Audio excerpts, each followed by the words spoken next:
দুনিয়া সিজনুল লিল মুমিন, দুনিয়া মুমিনদের কারাগার। এখানে আপনি খেতে পারবেন না, খাবার আসবে তারপর খাবেন। ঘুমাতে পারবেন না, যখন ঘুমানোর আদেশ দিবে তখন ঘুমাতে পারবেন। তাও কতক্ষণ ঘুমাবেন তাও ফিক্স করা। মানে কারাগার মানে কি? যেখানে আপনার ব্যক্তির স্বাধীনতা চলে না, যেখানে আমি চলবো একটা সিস্টেমের আওতায়। এখন নবীজি বলছেন দুনিয়াটাই হচ্ছে কারাগার। তাহলে এই দুনিয়ায় কেমন করে আমি প্রবৃত্তির দাসত্ব করতে পারি?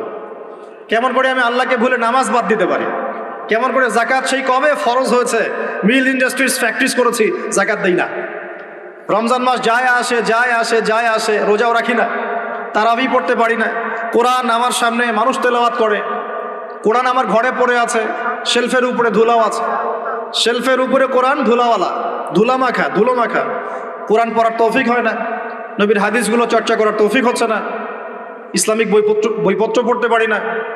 এই কারাগারের জীবনে বসি আমি একটা মেয়ের পিছনে দৌড়াচ্ছি, মাদক খাচ্ছি, জেনা করছি, কোনো সময় ধর্ষণ করছি, কোনো সময় সুদ খাচ্ছি, ঘুষ খাচ্ছি, দুর্নীতি করছি, এই কারাগারের জীবনে বসেই, যেখানে আমার কোনো ব্যক্তি স্বাধীনতা নাই।